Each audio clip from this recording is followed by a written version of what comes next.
Hey everybody, MKBHD here. Today we're diving deep into the world of WhatsApp, a platform that's become so much more than just a messaging app.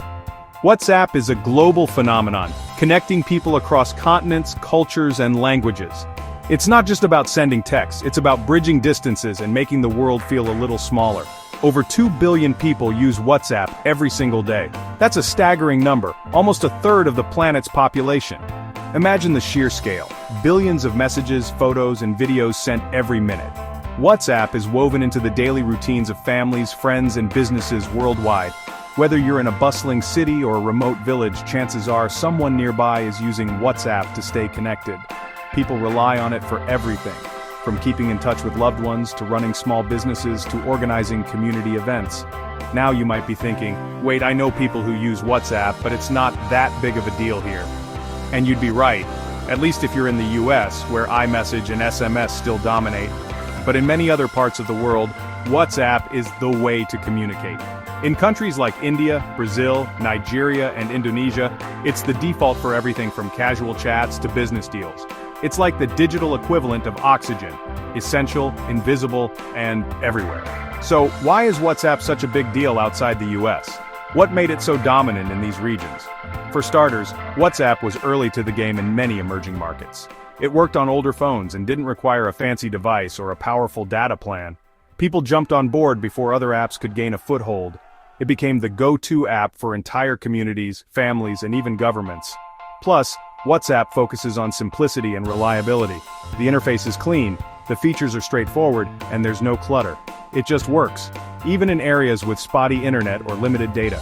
That's a game changer for millions who don't have access to high-speed connections. That's huge when you're relying on it for important conversations, emergency updates, or simply staying in touch with the people who matter most. From sharing life's biggest moments to handling daily logistics, WhatsApp has become a lifeline for billions. Its reach and impact are truly global, shaping the way we connect in the digital age. The story of WhatsApp begins with two guys, Jan Koum and Brian Acton. Their journey started long before WhatsApp was even an idea. Jan Koum grew up in Ukraine, experiencing firsthand the challenges of limited communication and privacy. Brian Acton, meanwhile, was a tech enthusiast from the US, always fascinated by how technology could connect people. Both Koum and Acton were former Yahoo employees who, after years in the corporate world, found themselves frustrated by bureaucracy and endless meetings. They wanted more than just a paycheck. They wanted to build something meaningful. So they set out to create something simple, something people would actually use every day. Their vision was clear. No ads, no games, no gimmicks, just pure communication. Interestingly, WhatsApp wasn't even a messaging app at first. It was designed to let people share status updates with their contacts, kind of like a pre-Facebook, pre-Twitter thing. The idea was to let friends know what you were up to, without the noise of social media. But then, they added a messaging feature, almost by accident. Suddenly people could send messages instantly and everything changed overnight. Users loved the simplicity and speed of WhatsApp messaging. It was reliable, fast, and worked across different devices and countries. Compared to SMS, WhatsApp was a game changer. It was way faster, didn't have the annoying character limits, and best of all, it was free. No more worrying about expensive texting fees. Word of mouth spread like wildfire. People told their friends, who told their friends, and soon, WhatsApp was everywhere. Within just a few years, it had gained millions of users around the world, becoming a true messaging giant.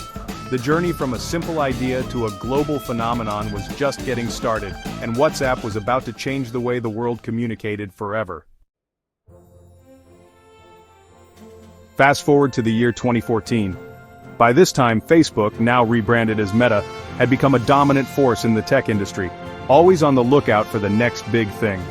WhatsApp, with its rapidly growing user base and reputation for simplicity and privacy, caught their attention in a big way. In a move that stunned both Wall Street and Silicon Valley, Facebook made a bold decision. They acquired WhatsApp for a jaw-dropping $19 billion. This was one of the largest tech acquisitions in history, and it sent a clear message that Meta was willing to invest big in the future of communication. But this was a risky bet. At the time, WhatsApp wasn't generating much revenue, and many questioned whether the app could ever justify such a massive price tag. Investors and analysts alike wondered if Facebook had overreached, or if they saw something others didn't. The acquisition sent shockwaves through the tech world and dominated headlines for weeks. Industry insiders, journalists, and everyday users all had strong opinions about what this meant for the future of messaging and social media. Some people were genuinely excited about the possibilities, imagining new features, better connectivity, and a more seamless experience. But others were deeply concerned, especially about Facebook's track record with privacy and data. Would WhatsApp's promise of secure private messaging survive under Meta's ownership? After the acquisition, WhatsApp continued to operate as a separate app, but the influence of Facebook was unmistakable. Gradually, the two platforms began to integrate more closely, with new features and behind-the-scenes changes designed to bring them together. Features like sharing your WhatsApp status directly to Facebook, or using your Facebook account to log into WhatsApp, started to appear. These changes promised convenience but also raised new questions about how much data was being shared between the two services. This sparked intense debates among users, privacy advocates, and tech experts. Was WhatsApp still staying true to its privacy-focused roots, or was it slowly becoming just another extension of Meta's vast data ecosystem? The world was watching closely, and the story was far from over. Now let's talk about the money. When you think about a company as massive as WhatsApp, with its billions of users spread across the globe, the first question that comes to mind is, how does it actually make money? After all, the app is free to download, free to use, and you don't see any obvious ads popping up in your chats. With so many people using WhatsApp every day to connect with friends, family, and colleagues, you might assume that advertising is the main way they generate revenue. That's the model we see with so many other social media platforms, right? You might think ads are the answer, right? After all, Facebook, which owns WhatsApp, makes the vast majority of its money from targeted advertising. But here's the twist. WhatsApp has taken a very different approach. Unlike Facebook and Instagram, WhatsApp doesn't bombard you with ads. In fact, one of its founding principles was to keep the platform ad-free, focusing on privacy and simplicity. So, if not ads, then what? Their main revenue stream is something called WhatsApp Business. This is a separate app specifically designed for, you guessed it, businesses of all sizes, from local shops to global brands. WhatsApp Business offers a suite of powerful tools. Think of it as a supercharged version of regular WhatsApp, with features like creating product catalogs, sending automated messages, and providing real-time customer support, all within the app. These features are incredibly valuable for businesses. They allow companies to reach customers directly, answer questions instantly, and even close sales, all on a platform that billions of people already trust and use every day. Businesses are willing to pay for these advanced features and access to WhatsApp's massive user base. For many, it's like having a direct line to billions of potential customers, all at their fingertips. So while you might not see ads in your chats, WhatsApp is quietly building a business empire, one message at a time, by helping companies connect with customers in a way that feels personal, instant, and secure.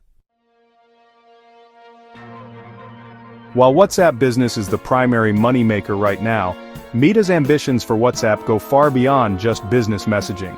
The company is constantly searching for new ways to turn WhatsApp's massive user base into a sustainable long-term revenue engine. With over 2 billion users worldwide, even small changes can have a huge impact on Meta's bottom line. Meta is always exploring new ways to monetize the platform, and they're not afraid to experiment. From integrating new features to partnering with financial institutions, the company is determined to unlock WhatsApp's full potential. One of the most promising avenues is WhatsApp Payments. This feature is designed to make sending and receiving money as easy as sending a text message. WhatsApp has started rolling out peer-to-peer payment features in several countries, including India and Brazil, with plans to expand even further. This allows users to send and receive money directly through the app, making everyday transactions seamless and secure. Imagine being able to split a bill with friends, pay for groceries, or even send money to family members abroad, all without ever leaving WhatsApp. That's the level of convenience Meta is aiming for, and it could fundamentally change how people use the app in their daily lives. That's the convenience they're going for, and it's already making a difference for millions of users. But payments aren't the only new feature. Another interesting development is the introduction of WhatsApp channels, a tool that's changing how information is shared on the platform. This feature allows businesses, creators, and organizations to create one-way broadcast channels to share updates, promotions, news, and more with their followers, directly inside WhatsApp.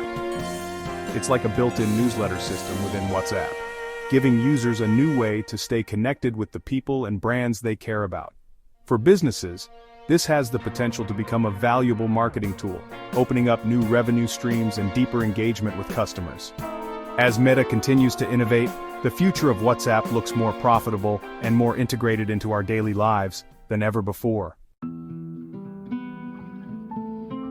WhatsApp's global dominance is undeniable, with over 2 billion users spanning continents and cultures. In many countries, WhatsApp is the default way to communicate, whether it's for family chats, business deals, or community groups. Its simple interface and end-to-end encryption have made it a trusted choice for millions. But despite this massive reach, WhatsApp faces stiff competition in certain regions, where local apps have built strongholds by catering to unique cultural and technological needs. In China, for example, WeChat reigns supreme. It's not just a messaging app, it's an essential part of daily life. People use WeChat for everything, from chatting with friends and family to paying bills, booking taxis, and even accessing government services.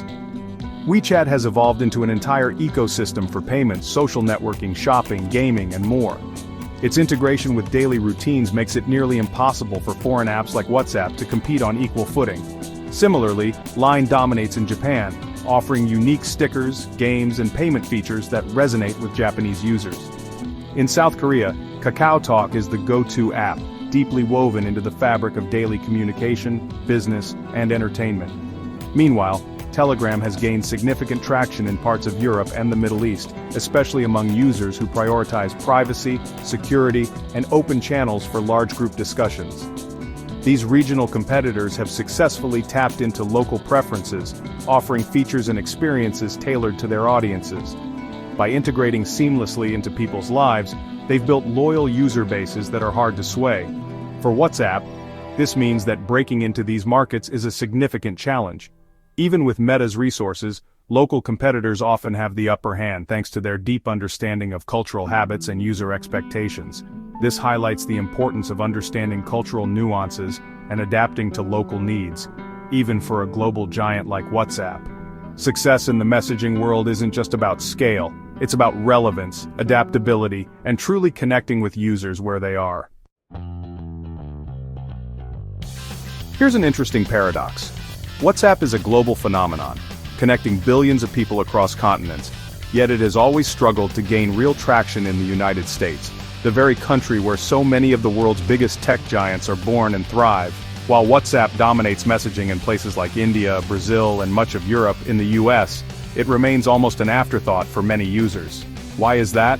Well, for starters, SMS was never as expensive in the US as it was in other parts of the world. American mobile carriers offered unlimited texting plans early on, making traditional SMS a cheap and easy way to stay in touch. In many other countries, texting was costly, which pushed people to seek out free alternatives like WhatsApp. Because texting was so accessible, Americans simply didn't have the same urgency to find an alternative messaging app. For many, SMS worked just fine, and there wasn't a strong incentive to switch. Plus, iMessage, Apple's own messaging service, is deeply integrated into the iPhone ecosystem, which is incredibly popular in the US. The blue bubble versus green bubble divide is a real social phenomenon, and for many iPhone users, iMessage is the default way to communicate. This tight integration makes it even harder for WhatsApp to break through. So, for WhatsApp to truly succeed in the US, it needs to offer something genuinely compelling, something that goes beyond what iMessage and other established players already provide. Whether that's new features, better privacy, or a unique way to connect, the challenge is steep. But if WhatsApp can crack the code, it could finally become as essential in the US as it is everywhere else. So, what does the future hold for WhatsApp? A decade after Meta's multi-billion-dollar acquisition, the messaging giant stands at a crossroads, one that could define not just its own destiny, but the way billions of people communicate every day. The app continues to grow, especially in emerging markets like India, Brazil, and across Africa, where affordable smartphones and data plans are bringing millions online for the first time. WhatsApp has become more than just a messaging app, it's a lifeline, a business tool, and a social connector, As more people come online globally, WhatsApp is well positioned to capture a significant chunk of those new users. Its simple interface and reliable service make it the go-to choice for communication, whether you're in a bustling city or a remote village. Monetization will remain a key focus for Meta. The company has invested heavily in WhatsApp, and now the pressure is on to turn that investment into profit, without alienating its massive user base. They'll likely continue to expand WhatsApp Business, which already helps millions of small businesses connect with customers, manage orders, and provide support. This business ecosystem is only getting bigger. Meta is also exploring new features like payments and channels, aiming to turn WhatsApp into a platform for commerce, content, and community engagement. Imagine paying your bills, shopping, or even subscribing to news updates, all within the app. And that's just the beginning. Meta could experiment with other revenue-generating options, from premium features to targeted business tools, always searching for the right balance between profit and user experience. But whether WhatsApp will ever become the profit machine that Facebook once envisioned, remains to be seen. The stakes are high, and the path forward is anything but certain. It's a delicate balancing act between generating revenue, maintaining user privacy, and upholding the trust that has made WhatsApp so popular.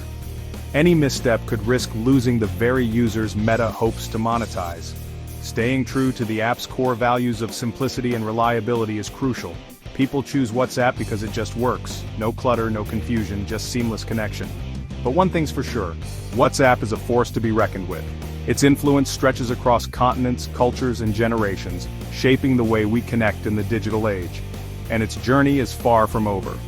As technology evolves and the world grows more connected, WhatsApp's next chapter could be its most transformative yet.